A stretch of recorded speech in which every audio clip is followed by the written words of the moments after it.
मुख्यमंत्री नीतीश कुमार वाल्मीकि नगर से समाधान यात्रा की शुरुआत करने जा रहे हैं और आपको बताएं कि इसी को लेकर सीएम नीतीश कुमार वाल्मीकि नगर पहुंचे, जहां उनका भव्य स्वागत किया गया।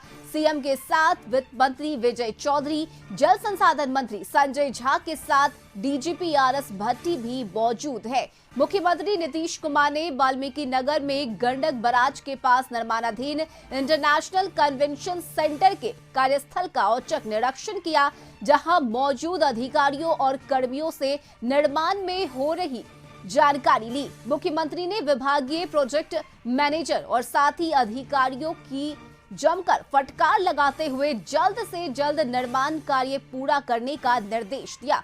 उन्होंने खुद फोन पर बात करते हुए प्रोजेक्ट मैनेजर को तलब किया। इसके बाद सीएम इको टूरिज्म का भी जायजा लिया। तो सब जानते ही हैं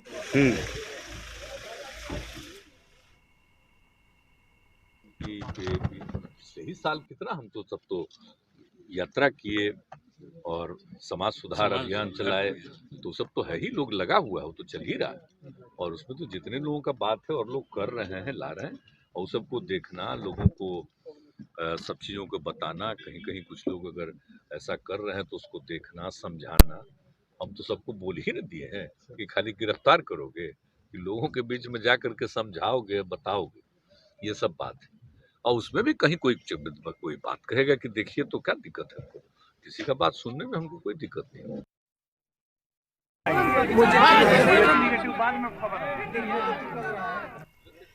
तो बताएं आपको कि सीएम नीतीश कुमार की समाधान यात्रा आज से शुरू हो रही है और इसकी शुरुआत वाल्मीकि नगर से होगी। और इसी को लेकर सीएम नीतीश कुमार वाल्मीकि नगर पहुंचे, जहां उनका भव्य स्वागत किया गया। साथ ही आपको बताएं कि सीएम नीतीश कुमार के साथ वित्त मंत्री विजय चौधरी, जल संसाधन मंत्री संजय झा के साथ डीजीपी आरएस भट्टी भी मौजूद है। मुख्यमंत्री नीतीश कुमार के समाधान यात्रा की शुरुआत आज से होगी, जिसे लेकर तमाम तैयारियां पूरी कर ली गई है। और इस खबर पर ज्यादा जानकारी के साथ इस वक्त संवाददाता संपादक हमारे अशोक मिश्र हमारे साथ जुड़े हुए हैं। अशोक जी, समाधान यात्रा की शुरुआत आज से सीएम नीतीश कुमार कर रहे हैं और इस यात्रा के तहत जाहिर सी बात है कि जनता के बीच पहुंचकर उनकी जो परेशानी होगी उसका समाधान सीएम की तरफ से किया जाएगा। क्या कुछ खास तैयारी इस कार्यक्रम को लेकर? धन्यवाद रश्मि तुमको। और हम अभी वाल्मीकि नगर में हैं और यह अतिथिशाला है जिसमें माननीय मुख्यमंत्री ठहरे हुए हैं। मुख्यमंत्री कल शाम में ही पहुंच चुके हैं वाल्मीकि नगर। और सबसे बड़ी बात है कि मुख्यमंत्री यहां पहुंचने के बाद ही, हमने पहले ही कहा था कि पूरे रौ में थे, यानी कि वो जब यहां पे पहुंचे इसके तुरंत बाद उन्होंने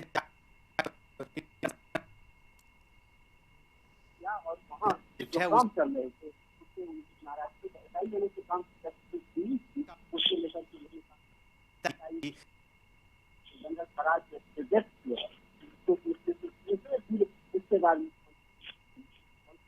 रिजल्ट जो है उसमें गए निकलिए और फिर देर रात्रि में लौटे हैं। और अभी मुख्यमंत्री का कार्यक्रम यही बगल में इको पार्क है, इसी इको पार्क में माननीय मुख्यमंत्री इको पार्क का भ्रमण करेंगे और उसके बाद फिर उनका जो कार्यक्रम समाधान यात्रा दारू बाजार में जो उनका कार्यक्रम है वो वहाँ पे कार्यक्रम होगा। तो एक तरह से कह सकते हैं कि मुख्यमंत्री का व्यस्त कार्यक्रम है। इसके बाद फिर वो बगहा कार्यक्रम है, इसके बाद फिर वो बगहा जाएंगे, बगहा के बाद फिर बेतिया में वो समीक्षा बैठक करेंगे और उसके बाद फिर सीतामढ़ी के लिए वो प्रस्थान करेंगे। तो यह देखिए कि मुख्यमंत्री ने वाल्मीकि नगर पर काफ़ी खासा ध्यान दिया है और यही वजह है कि इसकी सूरत बिल्कुल बदल गई है। कभी आप वाल्मीकि नगर आते तो यहाँ पे आपको सिर्फ जो टाइगर रिजर्व है वो दिखता, इसके अलावे यहाँ पे कोई बेहतर व्यवस्था नहीं थी। लेकिन अब अगर आप वाल्मीकि नगर टाइगर रिजर्व आते हैं तो आपको लगेगा कि यह बिहार का एक महत्वपूर्ण पर्यटन स्थल है और इसकी सूरत बिल्कुल नीतीश कुमार ने बदल दी है। आप देखिए कि कितना खूबसूरत ये इको पार्क बनाया गया है। एक तो वाल्मीकि नगर को प्रकृति ने खुद ही सजाया है, गंडक नदी के किनारे है, पहाड़ के और वन के बीच में, बड़े जंगलों के बीच में ये टाइगर रिजर्व है। लेकिन इसके बावजूद भी मुख्यमंत्री ने जो ड्रीम प्रोजेक्ट बनाया उसके तहत देखिए कि इको पार्क की सूरत बिल्कुल बदली सी है। कैसा नजारा है, और यह नजारा हम अपने दर्शकों को दिखा रहे हैं कि ठीक गंडक नदी के बगल में यह इको पार्क को बनाया गया है और सजाया गया है। आप समझ लीजिए कि जब इंटरनेशनल कन्वेंशन सेंटर का निर्माण हो जाएगा तब फिर यहाँ की स्थिति क्या होगी, यानी कि यहाँ 2000 से ज्यादा लोग एक साथ बैठ करके भी मीटिंग में शामिल हो सकते हैं। और यहाँ कई तरह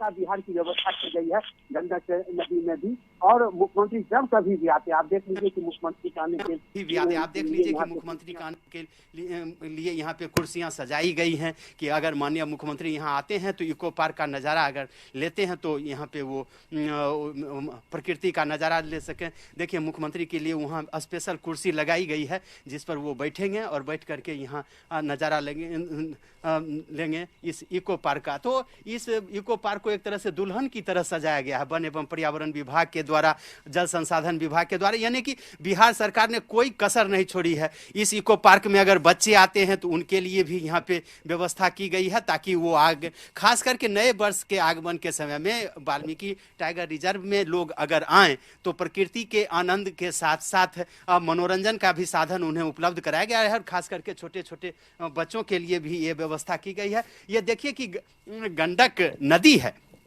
कितनी खूबसूरत नदी है और इसका पानी कितना साफ है। कल मुख्यमंत्री ने भी इसकी तारीफ की थी कि इस नदी का पानी बिल्कुल साफ है।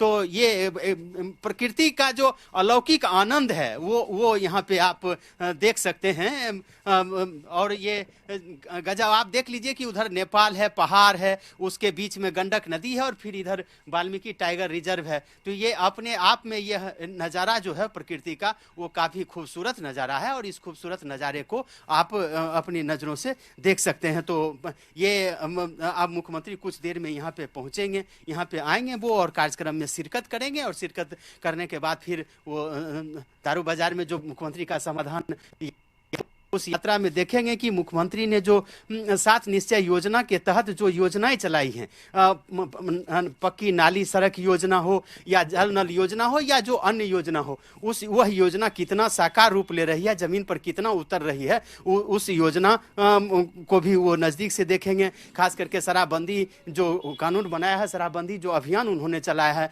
उस अभियान का क्या असर दिख रहा है वो भी वो देखेंगे और इसके बाद फिर वो कार्यक्रम में शिरकत करेंगे। तो एक तरह से कहिए कि मुख्यमंत्री का यह आज का व्यस्त कार्यक्रम है और उस व्यस्त कार्यक्रम के तहत वो यहाँ पर आज मौजूद हैं। आपसे कुछ देर के बाद ही इसी इको पार्क का नज़ारा लेंगे और इसके बाद वो फिर दारू बाजार जो जहाँ पे उनका समाधान यात्रा की शुरुआत होगी वो वहाँ से करेंगे। जी बिल्कुल, शुक्रिया अशोक जी आपका। तमाम जानकारी के लिए लगातार हम आपसे संपर्क करते रहेंगे।